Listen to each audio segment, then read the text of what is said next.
Welcome to Rabat and to the Atlantic Dialogues.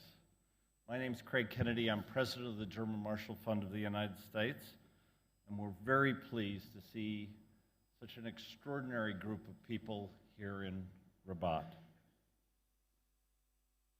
I want to start by thanking our partners at the OCP Foundation for helping us put on this event and for their extraordinary collaboration. Last year we held a preface to this conference that was about 60 or 70 people. Some of you attended that event. And based on the success of that conversation, we decided that the idea was ready for a bigger stage. So what is the challenge that we're trying to address over the next few days?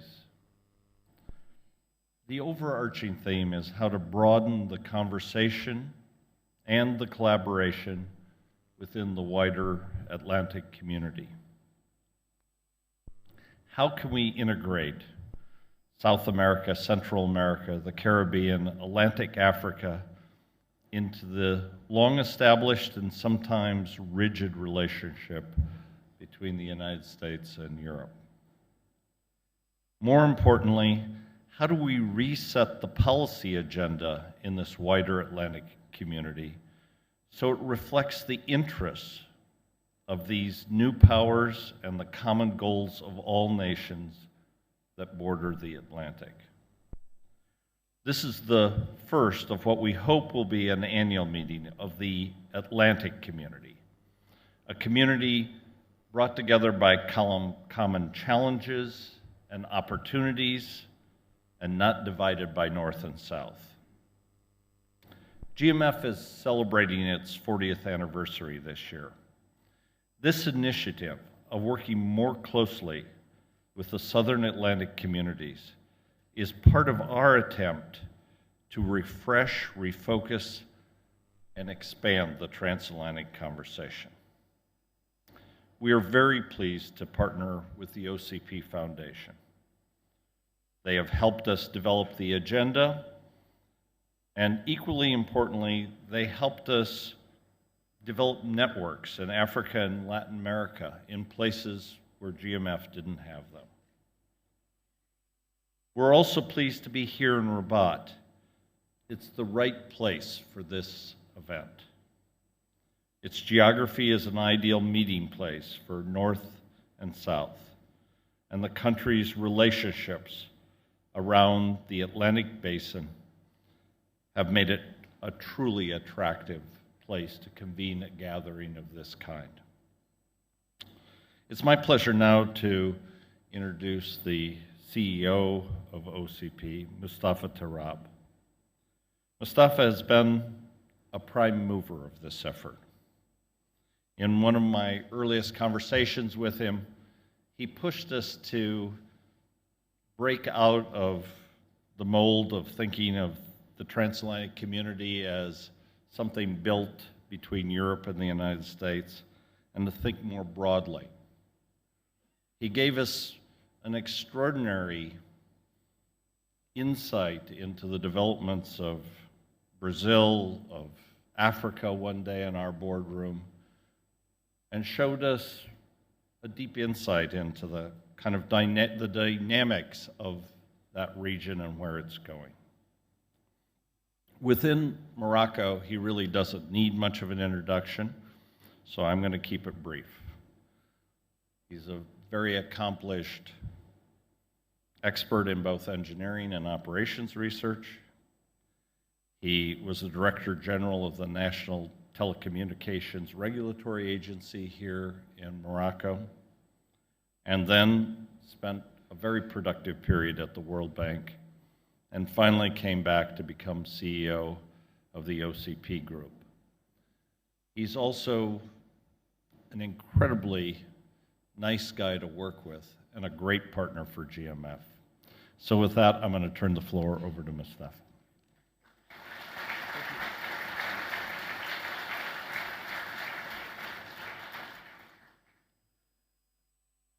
Thank you again, Greg, for an introduction I'm not sure I deserve. I'll try to deserve it. But ministers, Mayor Walalou, Excellencies, ladies and gentlemen, it is indeed with tremendous pleasure that I welcome you to Morocco and to Rabat and to the second session of this event, the Atlantic Dialogues, so thank you for accepting our invitation. We're very grateful that you accepted in difficult times for the region.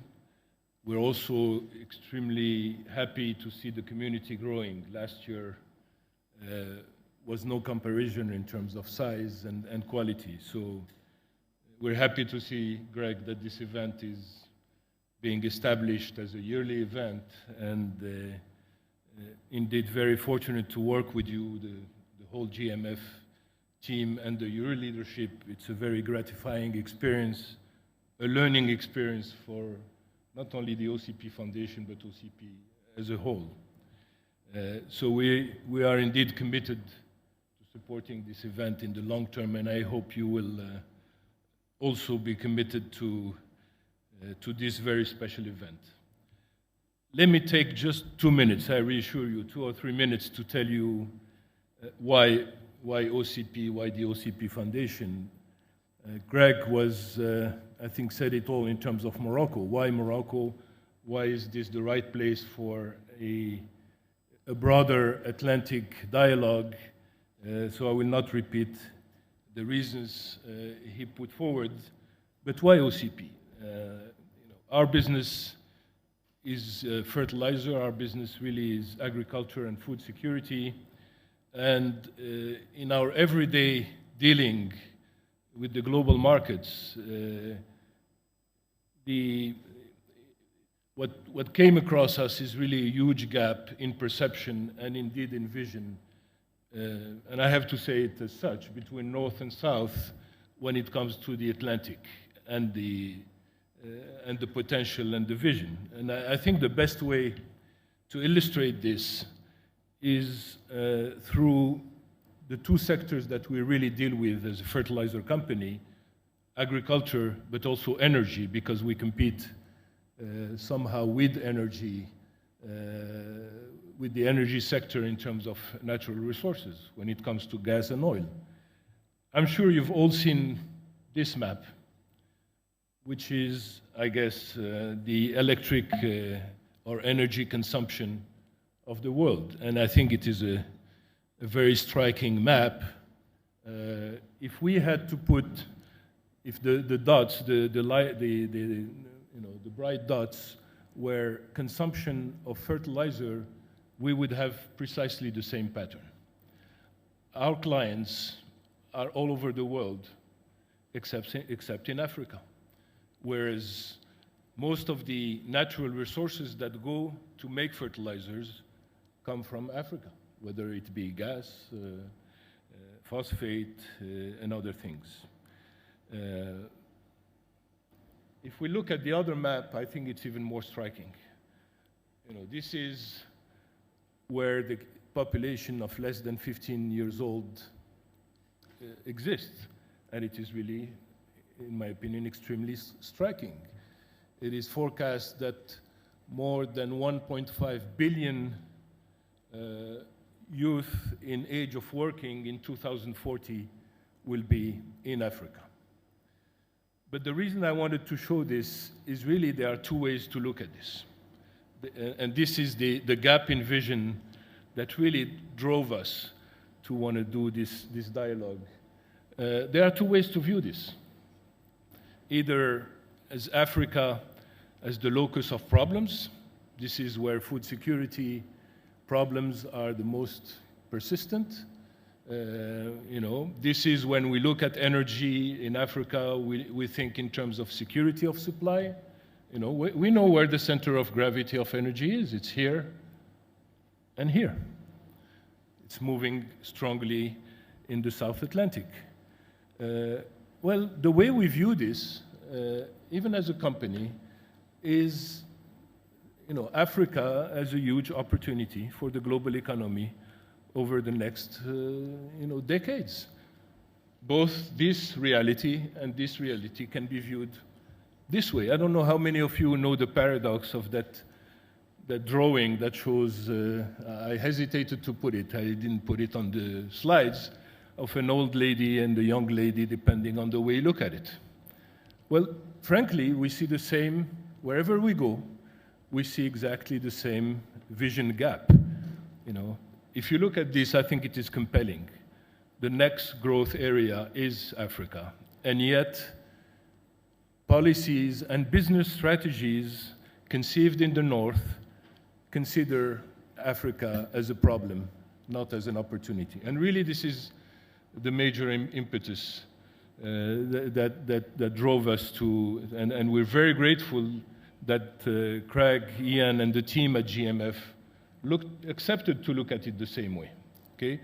One way you'll see this, and this is probably one of the most attractive feature of this initiative that I really would like to sit with you, Greg, and see how we can strengthen, is including the young future leaders in the Atlantic Basin into what we're doing next. I think this is a wonderful opportunity. I know that some of them are here, but this is really something dear to our heart as OCP. So, the other way to look at this is, when I say policies and business strategies, none of the forecasts that we come across, whether in international development agencies or financial institutions, in terms of consumption of fertilizers over the next 30 years, take Africa into account. Just imagine, in terms of the pressure and even geopolitics of natural resources, what will happen when Africa starts consuming its own natural resources. Again, I haven't seen any policy being formulated based on the assumption that Africa could become a growth area in agriculture and industry, notwithstanding lip service here and there, frankly. So we're very grateful to embark on this with you. We're very grateful that this is being established. Let me just finish by not only thanking Greg and his team, Ian, Paige, with the wonderful work done. I know you found a very good team also and a partner in capital events. Let me thank them, thank the OCP Foundation staff, and wish you a very productive weekend. Thank you very much.